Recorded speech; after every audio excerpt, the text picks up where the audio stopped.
The NET file type is often a settings file for network visualization. It's usually just text. If you want to see the configuration, try opening it in Notepad first. I'm Evan Brooks, Certified Support Engineer. Let's check the contents. The final, quickest method is on the way. The efficacy of this tool hinges on the speed and analysis power of a single NET file inspection program that services hundreds of formats. The NET file extension, according to the user's database, is associated with network settings in Viz.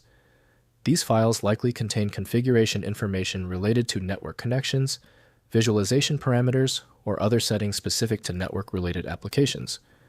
They are essential for maintaining consistent network behavior and visual representations within the associated software. The internal structure of a NET file, network settings in Viz, would depend on the specific application that utilizes it. It may be a plain text file using a markup language like XML or JSON, or a binary file with a proprietary format. Understanding the application's documentation is crucial for interpreting and modifying these files correctly, ensuring network and visualization settings are properly configured. The native handler for NET files is usually Notepad++ from Don Ho. The proprietary indexing requires careful handling to avoid critical file system errors. Windows can reveal the source, but running the script requires the correct command line environment.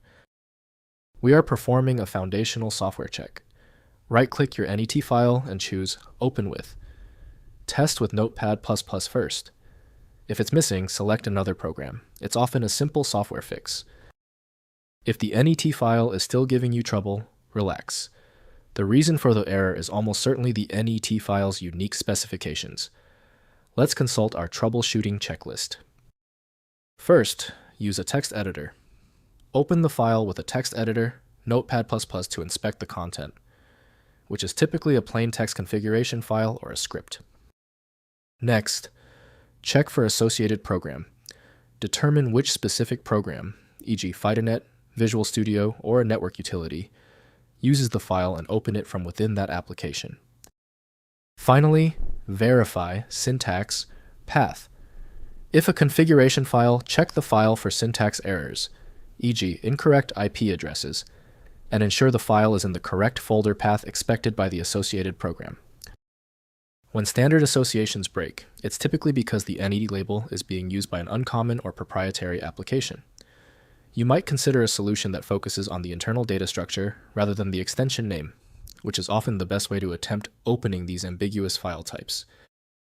When the specialized tools failed, the problem is deeper. Your best option is a universal program like FileMagick. It handles hundreds of formats and can often access content even when Windows cannot. You can download it at filemagick.com. Stay tuned for more expert solutions next week.